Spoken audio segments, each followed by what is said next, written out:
প্ৰাঞ্জল বৰা আপোনাৰ কাষলৈ আহিছো গুটে ঘটনা সন্দৰ্ভত আপোনাৰ জয়তে সবিশেষ জানিব বিচাৰিছো এঞ্জেলা চাওক যে প্ৰথমতে আমি উল্লেখ কৰিব বিচাৰিছো যে মৰিগাঁৱৰ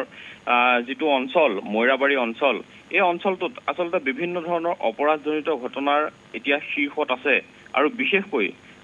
যোৱাকালি নিশা যিটো ঘটনা সংঘটিত হ'ল এই ঘটনাই কিন্তু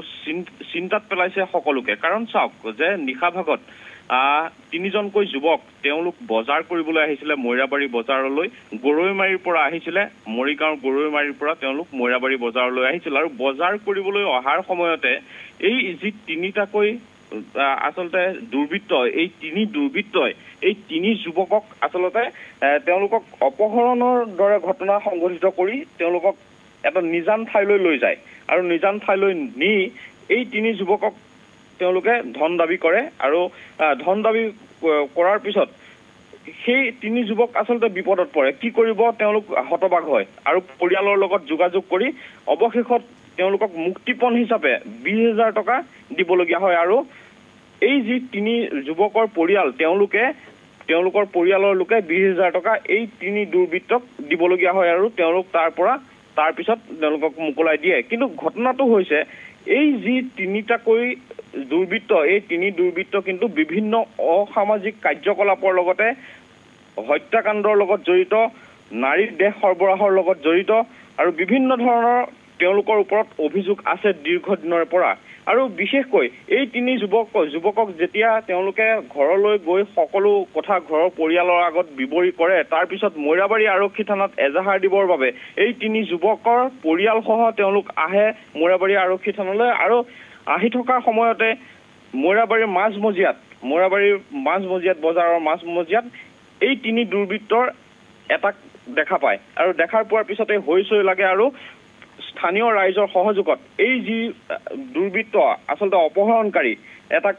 আটক কৰিবলৈ সক্ষম হয় ৰাইজৰ সহযোগত এই যুৱক কিজন আৰু পৰিয়ালৰ লোকে আটক কৰে আৰু মৈৰাবাৰী আৰক্ষীক সমজাই দিয়ে তাৰ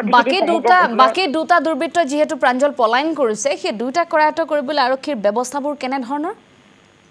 এঞ্জেলছক ইতিমধ্যে আৰক্ষীয়ে তদন্ত প্ৰক্ৰিয়া আৰম্ভ কৰিছে আৰু এই যি দুটা বৰ্তমান সময়ত পলাতক অৱস্থাত আছে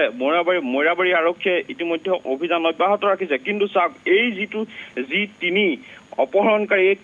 অপহৰণকাৰীৰ বৰ্তমান সময়ত ৰূপচান খান আৰু মুস্তাক ফাইজুৰ ৰহমান বৰ্তমান সময়ত পলায়ন কৰি আছে আৰু যিহেতু 20,000কৈ টকা মুক্তিপণ হিচাপে লৈছিল মুস্তাক ফাইজুৰ ৰহমানৰ একাউণ্টত ফোনপেৰ জৰিয়তে এই তিনি পাখণ্ডই কিন্তু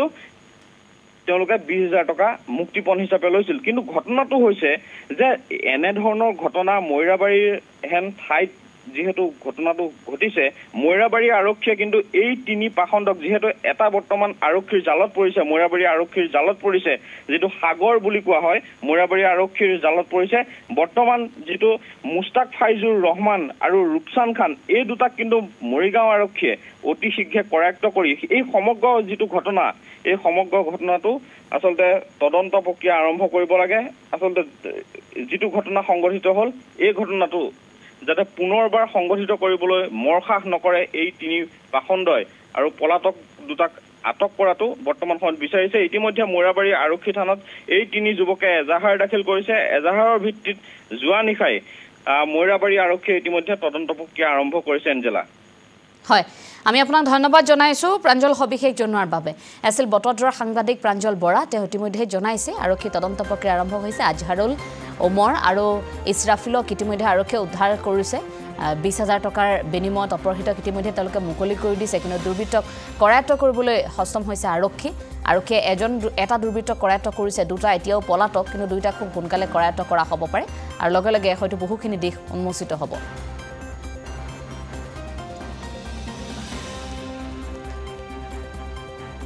বজাৰ কৰিব কাৰণে তোমাৰ নাম কি আজাৰুল ইছলাম পাছত বজাৰৰ পৰা গুচি গৈছো মই ঘৰত যাম বুলি পাছত এই ৰেলগেটৰ সন্মুখত তিনিটা মানুহ লগ পালে চিংগেল দি ৰখিছে তোমাৰ মোবাইলটো দিয়াচোন মই মোবাইলটো দিয়া নাই তাৰপাছত সি গলাত মোৰ এনেকৈ ধৰিছে ধৰি লৈ গৈ তিনিটা মানুহ তিনিটাক ধৰি লৈ গৈছে এই ৰেলৱে ষ্টেচন যি পাঞ্জিঘানাটো যি আছে তাত লৈ গৈছে তাত লৈ গৈ সিহঁতে হুমকি দি আছে যে মাৰি দিম মই তিনিটা মাৰ্ডাৰ কৰিছো দুটা মাৰ্ডাৰ কৰিছো সি দুটা মাৰ্ডাৰ কৰিছে এনেকৈ কৈ আমাক পইচা চাই আছে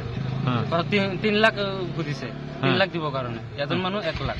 পাছত মই কৈছো যে মইতো গৰীব মানুহ এনেকৈ দিব নোৱাৰো আপোনালোকে এনেকৈ কিয় কৰি আছে পাছত মই কৈছো যে নাই এনেকৈ দিব নোৱাৰো ইমান টকা আমাৰ এমাউণ্ট নাই আমি গৰীব মানুহ কেনেকৈ দিম পাছত সিহঁতে ক'লে 3 লাখ টকা দিব নোৱাৰিলে 1 লাখ টকা দিব লাগিব পাছত ক'লে 1 লাখ টকা দিব নোৱাৰি পাছত মোৰ লগত আৰু এজন আছে সি কৈছে যে যাক আপোনালোকে এনেকৈ ধৰিছো যদি এতিয়া মই কি আৰু কৰিম 3জন মানুহ 30,000 টকা দি দিম সিহঁতে নামানে নাই 90,000 টকা লাগিবই পাছত কি কৰিম আৰু ঘৰত কল কৰিব লাগিব ঘৰৰ মানুহ আছে যদি সিহঁতে কৈ আছে সিহঁতৰ মোবাইল দি কল নকৰে তাৰপাছত আমাৰ মোবাইল দি কল কৰিছে কল কৰি পেলাই কৈছে যে এই মোবাইলটোতে কল কৰ পইচা দিব কওক আমি কৈছে যে পইচা দিব নোৱাৰিব ফোনপেত আমাৰ ফোনপেটো নষ্ট হৈ আছে সেইকাৰণে কৈছে যে কেছ লৈ আহিব নাই নালাগে কেছ লৈ আহিব নালাগে একাউণ্টতে দিব লাগিব মই কৈছোঁ তেনেহ'লে আপোনাৰ নাম্বাৰটো দি দিয়ক নাম্বাৰত দি দিব কয় নাই নাম্বাৰত নিদিওঁ কিউআৰত ল'ম মই কৈছোঁ যে আপোনাৰ কিউআৰটো তাত পঠাই দিয়ক সিহঁতে দি দিব কয় নাই নালাগে তহঁতৰ একাউণ্টত আন তাৰপাছত তহঁতে মই দিবি মোক দিবি এনেকৈ ধৰি পাছত 3টা মানুহ ধৰি আমাক ফটো উঠাইছে ফটো উঠাই ফটো ৰাখিছে যা এনেকুৱা আৰু নকৰিবি এনেকৈ মানে আমাক 2-4টা থাপৰো দিছে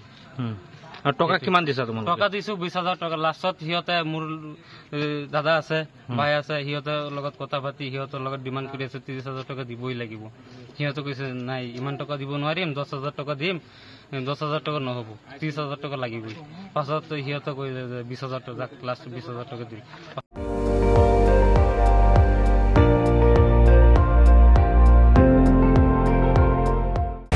আপুনি চাই আছে ND24 সৰ্বশ্ৰেষ্ঠ নহয় সৰ্বোত্তমৰ দৌৰ